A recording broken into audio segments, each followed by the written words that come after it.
In Jujutsu Infinite, there's 20 innate, and there's something to like about each of them, but there's also something to hate about each of them. In today's video, I'm going to be going over the best and worst things about every innate. And before we get to the list, I'm hosting an innate slot giveaway. All you have to do is like, subscribe, and comment. For Blazing Courage, your moves look pretty cool when they're on fire. The bad thing is, that's all I had to say for Blazing Courage because it sucks that much. For Blood Manipulation, you have Blood Disc, which is one of the best moves in the game. The bad thing is that you lack a maximum, which keeps you from being one of the best innates in the game. For Boogie Woogie, you could do some really cool stuff with teleporting if you manage to be smart enough. The bad thing is that 2 attacking moves is crazy.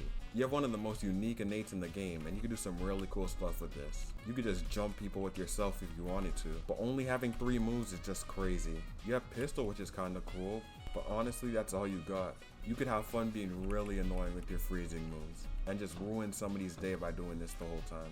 The moveset could have been more creative though if they thought harder. You have Jacob's Ladder, which just destroys people. One of the coolest moves in the game by far. But honestly, you're so overpowered the gameplay might get boring. You could have fun being really annoying with moves like Twist and Don't Move, but half of your moveset serves the same purpose as the other, so you end up doing the same thing with the same moves. For Demon Vessel, Switch can make you really strong, and boosting your damage is just a bonus nobody can deny. But the bad thing is, Sukuna only having 3 attacking moves is just disgusting. You're never gonna struggle in PvE with Gambling Fever, I promise you that.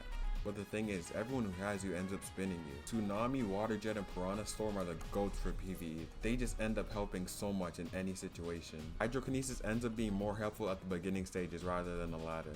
You're able to unlock some of the coolest moves in the game by far, and you also get super senses, which is insane. But you also cost 1700 Robux. Hollow Purple having so many iframes is gonna carry you so much in PvE, but I feel like some of his other moves like Blue feel kind of underwhelming. You have one of the most cool and unique movesets in the entire game. You're able to take techniques, that's just crazy. But I find this is not really useful in PvE, which is a big part of the game. The damage you do, you're literally just a special grade in disguise. But only having 4 moves stops you from being by far the best innate in the game.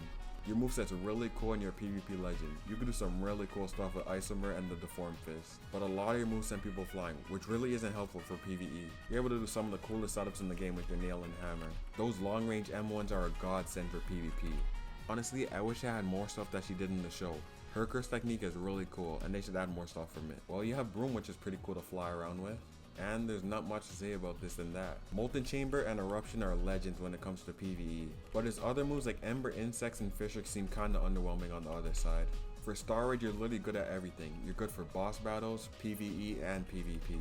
The bad thing is I still haven't rolled you after all this time, and that's every innate. Subscribe.